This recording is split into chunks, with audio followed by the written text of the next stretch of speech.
Vamos orar. Pai, agora quando nós vamos meditar na sua palavra, nós pedimos que o Senhor possa abrir o nosso entendimento para que nós possamos compreender a sua palavra. Que nós possamos aprender e colocar em prática, Senhor, isso que o Senhor deixou revelado para nós, para a sua glória. Em nome de Jesus, amém. Todos os caminhos levam a Roma. Nós vamos dar sequência ao estudo do livro de Atos. Infelizmente já está chegando no final, né, irmãos? Mas quantas coisas nós aprendemos e estamos aprendendo na exposição deste livro, escrito pelo evangelista Lucas, Atos 25, de 1 a 12. Tendo, pois, Festo assumido o governo da província, 3 dias depois, subiu de Cesareia para Jerusalém, e logo os principais sacerdotes e os maiorais dos judeus lhe apresentaram queixa contra Paulo e lhe solicitavam, pedindo como favor, em detrimento de Paulo, que o mandasse vir a Jerusalém, armando eles cilada para o matarem na estrada. Festo, porém, respondeu achar-se Paulo detido em Cesareia e que ele mesmo, muito em breve, partiria para lá.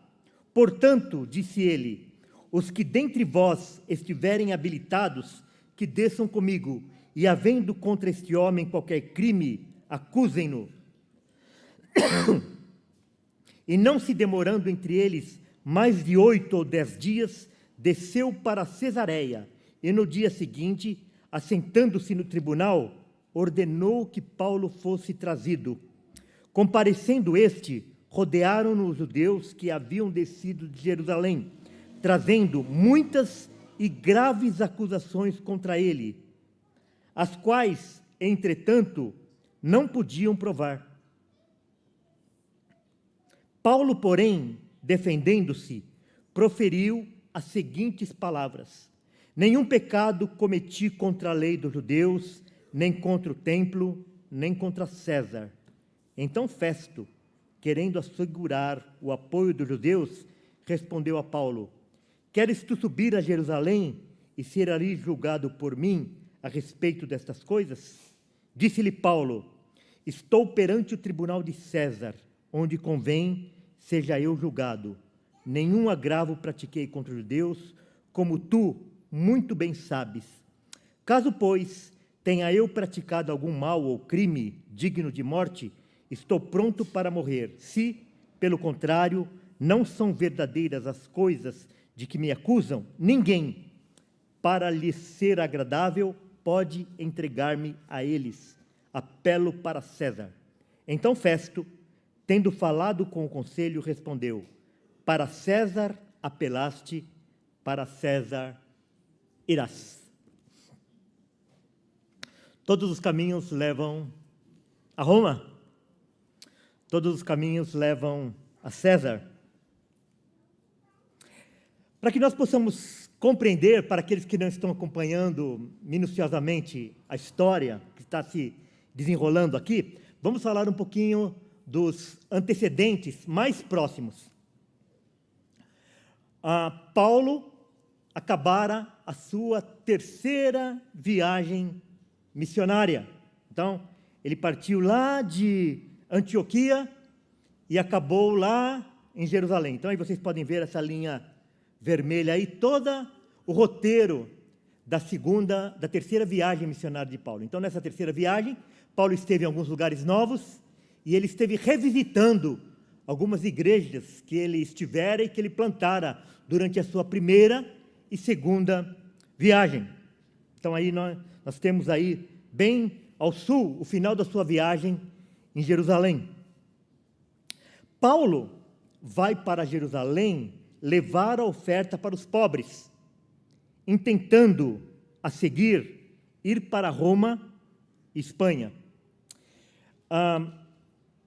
Jerusalém, nesta época, estava muito empobrecida, e os cristãos, eles sofriam ainda mais, porque eles tinham sido expulsos da sinagoga. E vocês sabem que, muitas vezes, você ser expulso da sinagoga significava você perder alguns privilégios, inclusive econômicos. Talvez você pudesse ser demitido da sua função, não ter mais seu ganho, você não mais recebia mais ajuda, você poderia ser expulso da sua casa. Então, a situação da igreja de Jerusalém era que havia muitos pobres, tinha muitas pessoas que estavam padecendo necessidades.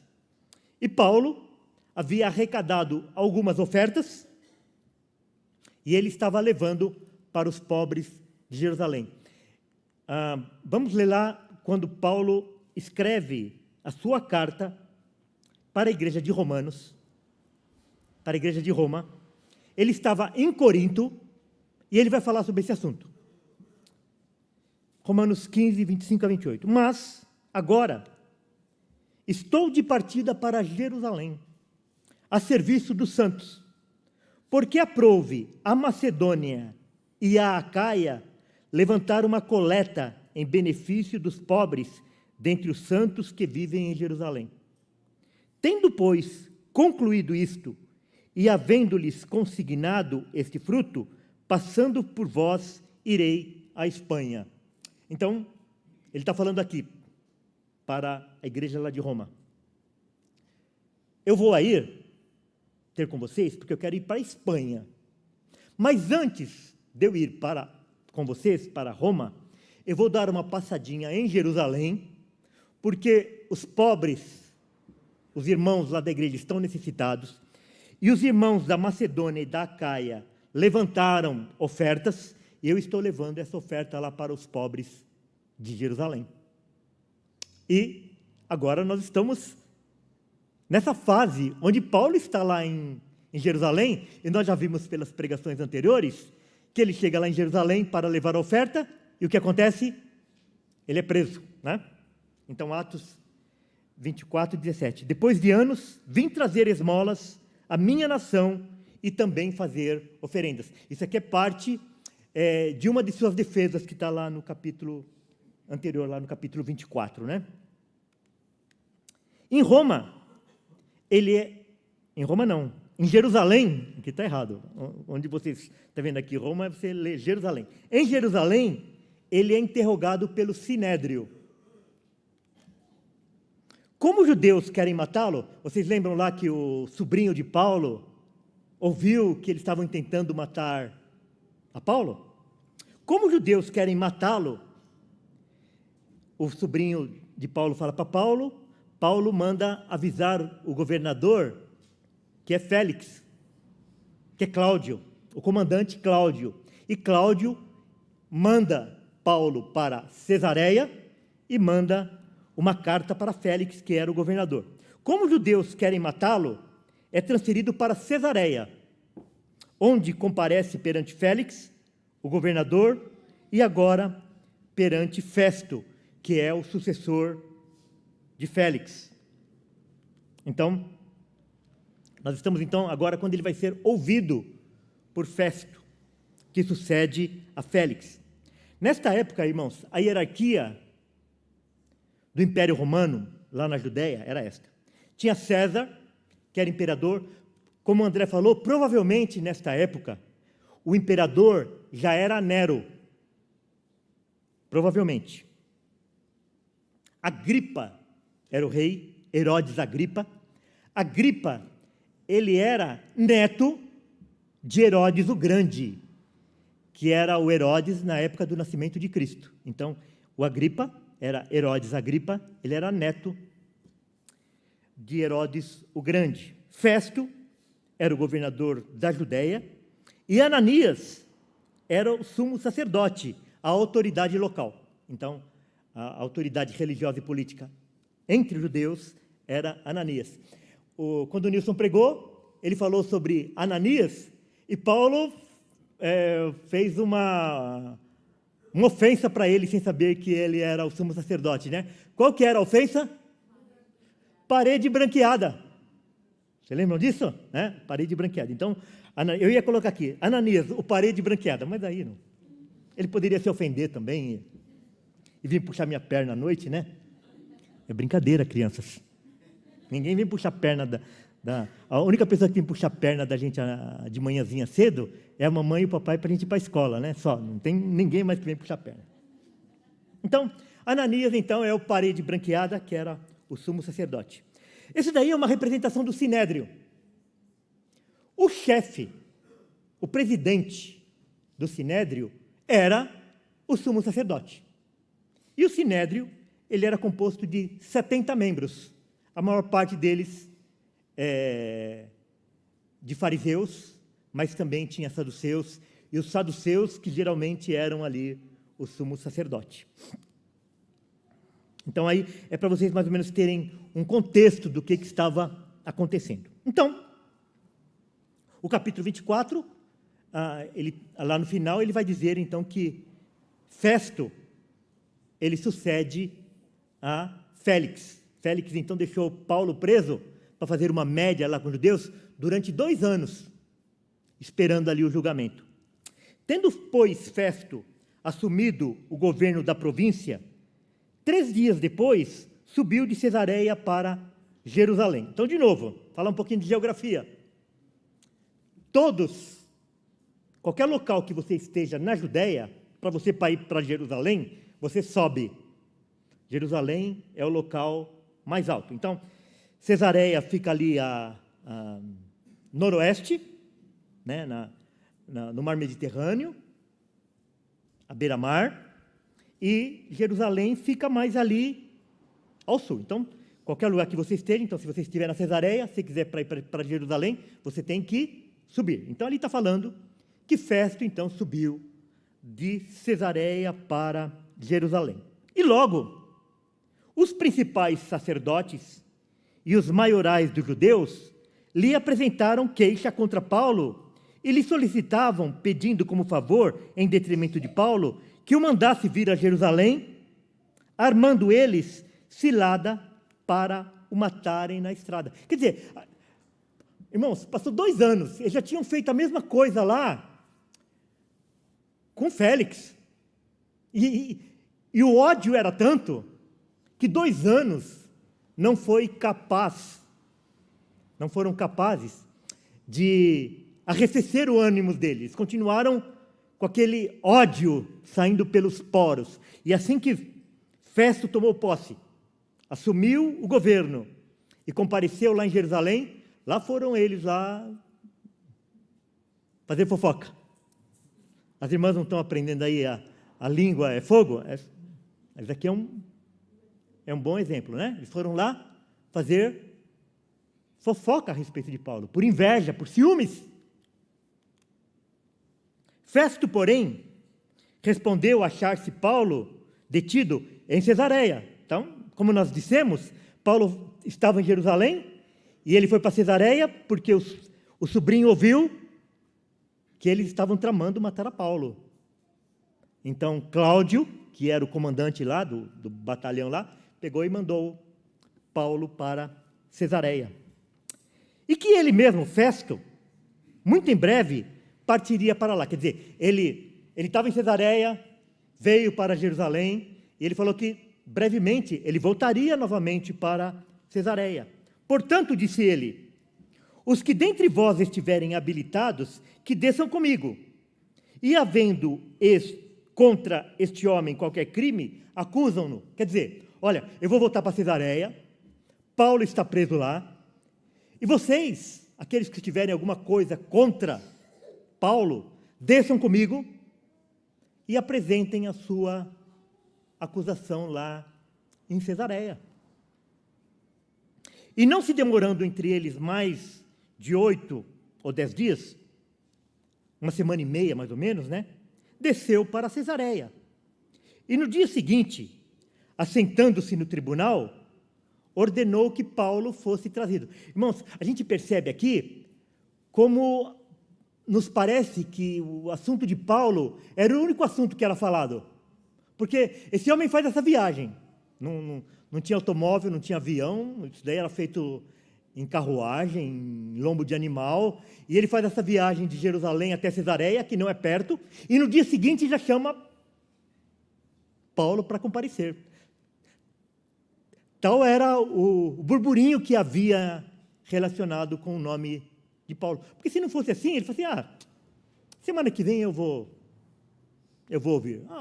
Daqui uns dias eu vou ouvir. Não, mas no dia seguinte, ele já ordenou que Paulo fosse trazido ao tribunal. Comparecendo rodearam-no os judeus que haviam descido de Jerusalém. Irmãos, olha, vocês viram lá pelo mapa que não é tão pertinho assim. E ainda mais para fazer a pé, no lombo de animal ou numa carruagem. E aqueles homens, o ódio deles era tão grande que eles foram lá e chega lá, tem que ficar hospedado, tem que se alimentar, tem gasto e tal, mas aqueles homens, movidos pelo ódio, estavam dispostos a isso. Rodearam os judeus que haviam descido de Jerusalém, trazendo muitas e graves acusações contra eles, as quais, entretanto, não podiam provar. Então era o quê? Maledicência. Fofoca. Movidos novamente, como eu já disse, pela inveja, por ciúmes. Paulo, porém, defendendo-se, proferiu as seguintes palavras: nenhum pecado cometi contra a lei dos judeus, nem contra o templo, nem contra César. Irmãos, a acusação que havia contra Paulo eram as mesmas acusações que foram contra Cristo. Que Cristo havia falado contra a lei de Moisés, que Cristo havia falado contra o templo e contra César. As acusações eram as mesmas. E essas acusações se repetiram em relação a Paulo, que ele tinha falado contra a lei de Moisés, contra o templo e contra César. Então Festo, querendo assegurar o apoio dos judeus, respondeu a Paulo: queres tu subir a Jerusalém e ser ali julgado por mim a respeito dessas coisas? Então, quer dizer, você quer ir para Jerusalém e lá você vai ser julgado pelos sacerdotes e por mim, lá em Jerusalém? Conforme as leis judaicas? Isso era que Festo estava falando para Paulo. Você quer ser julgado segundo as leis judaicas? Segundo as leis da sua religião? Disse-lhe Paulo: estou perante o tribunal de César. Por que Paulo fala isso? Porque nós já vimos também. Paulo era um cidadão romano. Vocês sabem que as pessoas, eles podiam se tornar um cidadão romano ou de nascimento, ou como uma honraria, porque se tornou um herói, alguma coisa desse tipo, ou então comprando. E Paulo era um cidadão romano, porque ele havia já nascido, seu pai era romano, portanto, ele era um cidadão romano, de nascimento. Disse-lhe Paulo: estou perante o tribunal de César, onde convém que eu seja julgado. Então, se eu sou um cidadão romano, eu devo ser julgado segundo as leis romanas.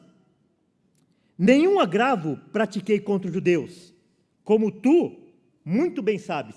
Então, você sabe disso, que eu não cometi nenhum crime contra eles.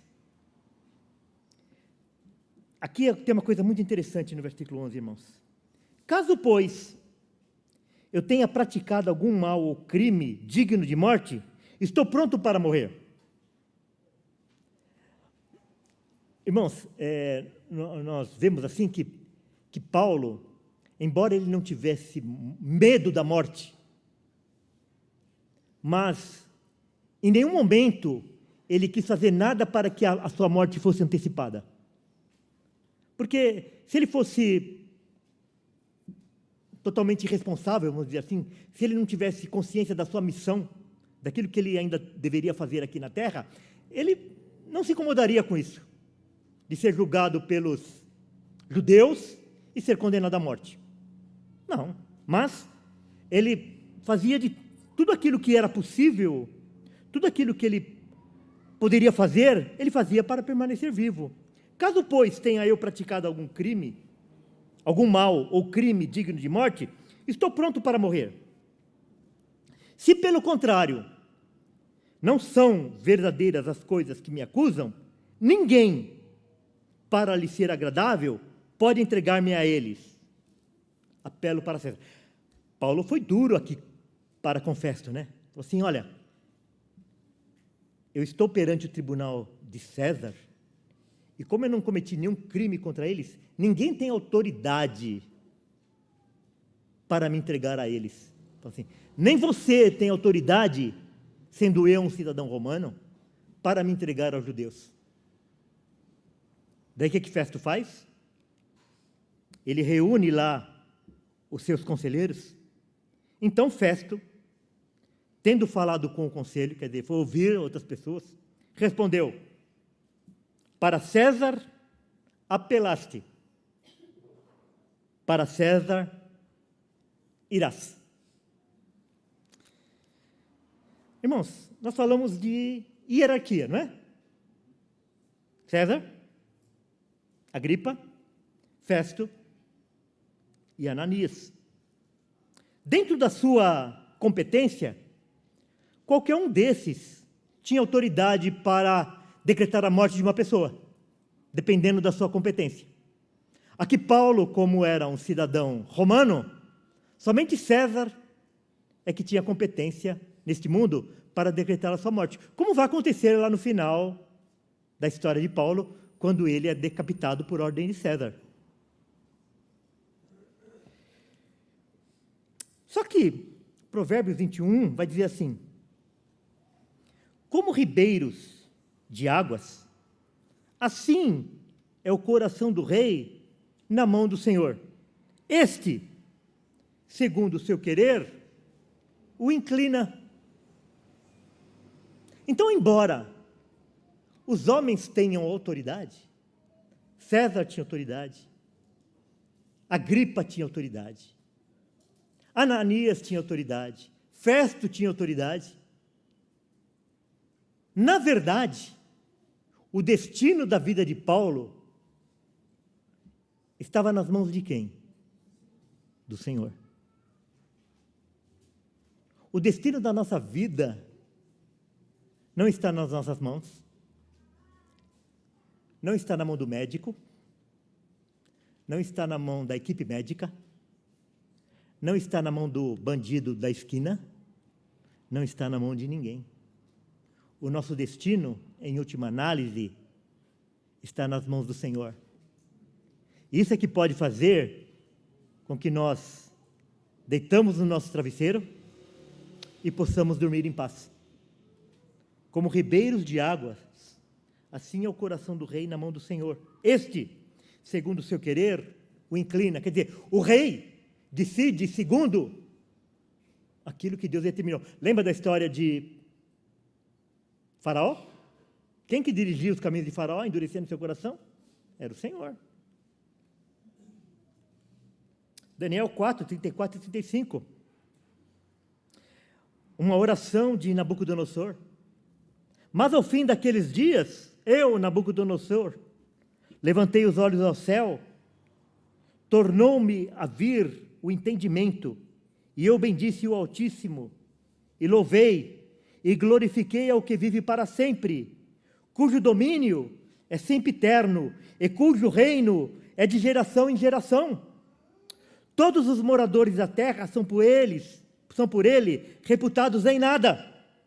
E segundo a sua vontade, ele opera com o exército do céu e os moradores da terra. Não há quem lhe possa deter a mão, nem lhe dizer: que fazes? Irmãos, isso é um rei pagão falando isso. É um rei pagão falando isso. E às vezes, nós temos dificuldade em entender isso. De que Deus, segundo o seu querer, Ele move os exércitos da terra e os exércitos do céu para cumprir a sua vontade. E ninguém pode dizer isso. Que fazes? Por que o Senhor está fazendo isso? Não há quem lhe possa deter a mão, nem lhe dizer: que fazes? Todos os caminhos levam a Roma. Qual a origem dessa expressão? todos os caminhos levam a Roma. No século I, quando o Império Romano era o centro político e econômico do mundo, e ia da Bretanha, a atual Inglaterra, até a Pérsia, no atual Irã, ele chegou a ter 80 mil quilômetros de estrada, proporcionando as comunicações e os deslocamentos das tropas. É lógico que quando a gente fala em estrada, nós não podemos pensar em estradas como as de hoje, mas eram estradas que proporcionavam, então, as comunicações para que aquelas pessoas que iam levar recado, que iam levar comunicado, eles pudessem, então, ir de um lugar para o outro, e para que as tropas romanas também pudessem se movimentar. Então, todo o Império Romano era servido por essas estradas. Só que, como todos esses caminhos iam para Roma, o contrário também é verdade. De Roma, você poderia ir para todos esses lugares. Aí está um mapa. Irmãos, quando a gente pensa em Roma do primeiro século, a gente não pode pensar em Roma na época da Idade Média, lá com o Vaticano e com a Igreja Católica sendo o centro. Nem existia nessa época ainda. A Igreja Cristã estava nascendo lá ainda. Não existia o Papa lá. Lá era o centro do Império Romano ainda. Ok? Então, esse daí é mais ou menos um mapa das estradas romanas. Então, irmãos, Roma era como se fosse o megafone do mundo. Tudo o que acontecia ali em Roma se espalhava por todo o Império Romano, através desses emissários, dessas pessoas que iam levar as notícias, e também através do exército romano e de outras pessoas que se deslocavam por outros motivos, até comerciais. Então, por exemplo, quando Paulo escreveu as cartas, quando ele estava preso, como que essas cartas chegavam até as igrejas? Através desses emissários, que eles se deslocavam ou por mar, ou então através dessas estradas romanas. Ou então os dois, parte pelo mar e parte através dessas estradas romanas. Então, para que algo tomasse conta de todo o Império Romano daquela época, tinha que partir de Roma.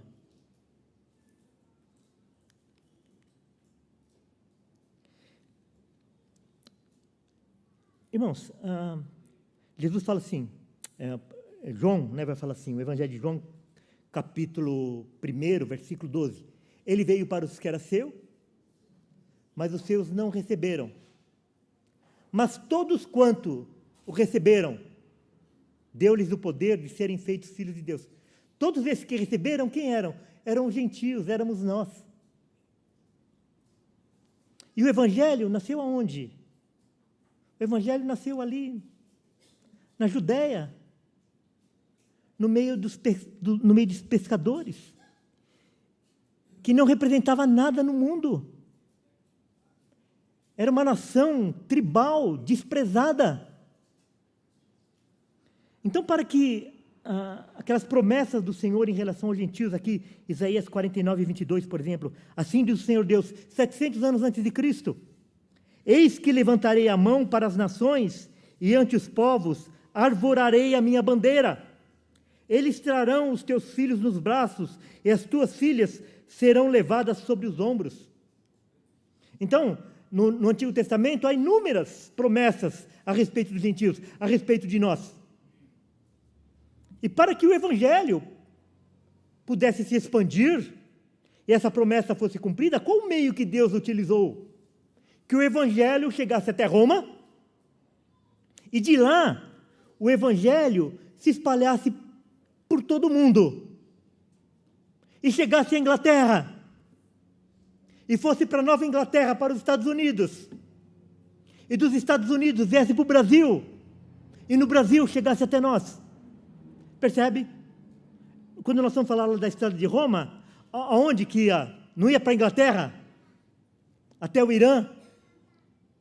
O Evangelho chegou até a Inglaterra. E da Inglaterra atravessou o mar, foi para os Estados Unidos, e dos Estados Unidos veio para o Brasil. E no Brasil chegou até mim, chegou até você. Percebe que nada foge do controle de Deus?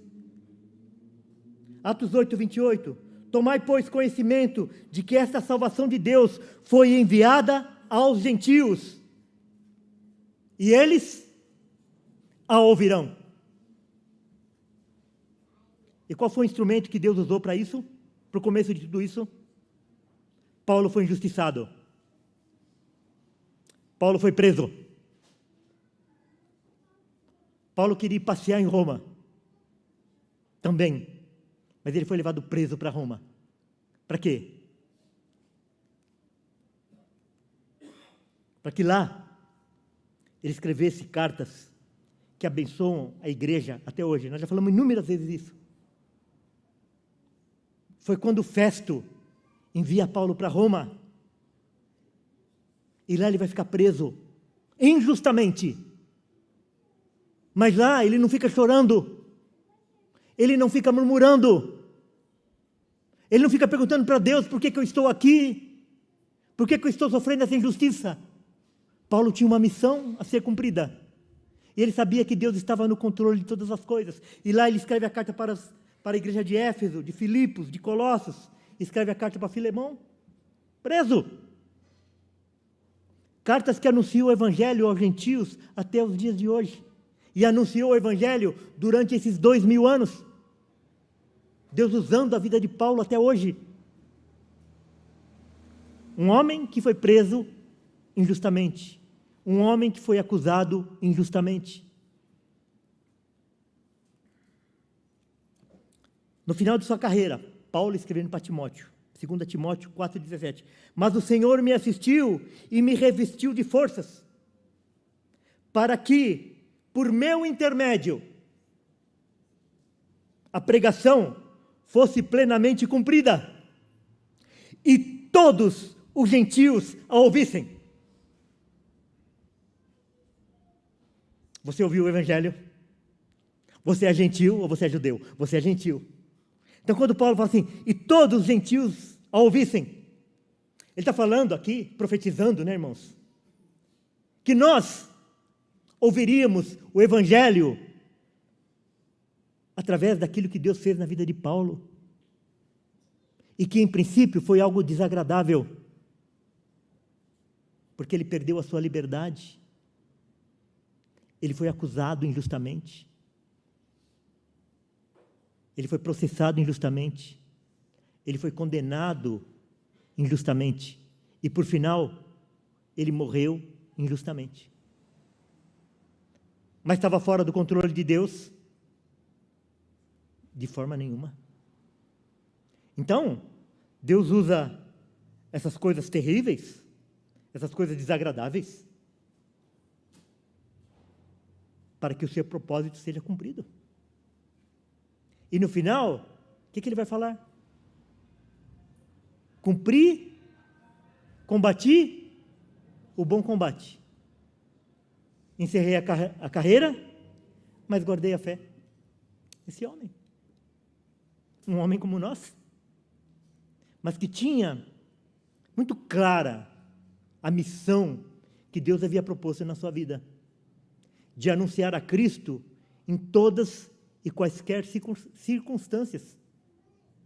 E nós agradecemos a Deus por homens como Paulo e por tantos santos homens de Deus que deram a sua vida para que o Evangelho chegasse até nós. Senão, irmãos, nós seríamos pagãos, servindo deuses que não são deuses, deuses de pedra, deuses de madeira, adorando a chuva, adorando os astros, o trovão. Não era isso que os habitantes dessa terra faziam antes da chegada do Evangelho aqui? E você não vê pessoas servindo esses deuses até nos dias de hoje? mas Deus abriu os nossos olhos. E todos os gentios a ouvissem, mas o Senhor me assistiu e me revestiu de forças, para que por meu intermédio a pregação fosse plenamente cumprida, e todos os gentios a ouvissem, e fui libertado da boca do leão. Deus não estava, Paulo tinha claro aqui, ele não estava na mão de Nero. Esse leão aqui, provavelmente, ele está se referindo a Nero, que era chamado de leão, né? E fui libertado da boca do leão. Paulo sabia que a sua morte estava próxima, que dali a alguns dias, algumas semanas, ele seria morto. Mas ele tinha plena consciência de que a vida dele estava 100% nas mãos de Deus. Para encerrar, irmãos, eu não sei se todos, a maioria de vocês sabem aqui, mas nem todos, né? Os mais novos não sabem. A nossa igreja aqui em São Paulo, ela foi fundada basicamente por pessoas que eram da igreja lá de São Bernardo, lá da borda do campo. E quando nós resolvemos plantar a igreja reformada, nós resolvemos ir para São Paulo. Para nós seria muito mais cômodo ter ficado lá no ABC, porque mais perto de casa,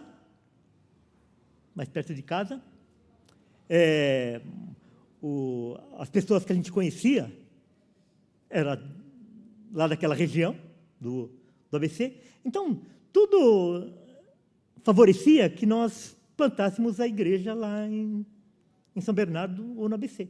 Por que nós viemos para São Paulo? Nós viemos para São Paulo porque São Paulo também é o megafone do Brasil. Tudo que acontece aqui em São Paulo reverbera no país inteiro. E essa é a história da nossa igreja, né? Nós vemos aqui, numa região bem central de São Paulo, de fácil acesso, e Deus tem usado a nossa igreja para que o evangelho fosse expandido. Nós somos pequenininhos assim, nós não somos nada. Mas hoje, quando o irmão Nelson estava orando, ele orou pelas 7 igrejas, que nós não sejamos as 7 igrejas do Apocalipse.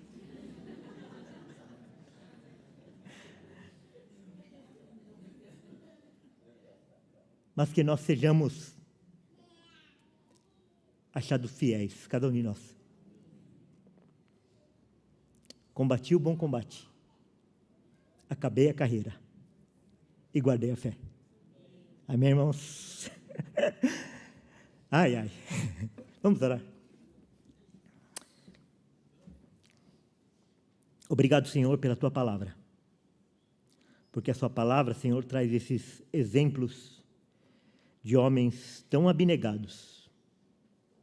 Homens que eram falhos, pecadores, inseguros, assim como cada um de nós. Mas que o Senhor possa nos dar a mesma fé que o Senhor deu para esses homens, Senhor. Nós não temos capacidade, a fé não é algo que é volitivo, a fé é algo que vem do Senhor. Por isso que o Senhor possa nos revestir, Senhor, dessa fé. Que os nossos olhos possam estar na eternidade, na soberania do Senhor, em Cristo, para que na hora da nossa partida, no último suspiro, nós possamos olhar para Cristo, para a sua obra, e nós possamos partir em segurança, para a sua glória. Em nome de Jesus, amém.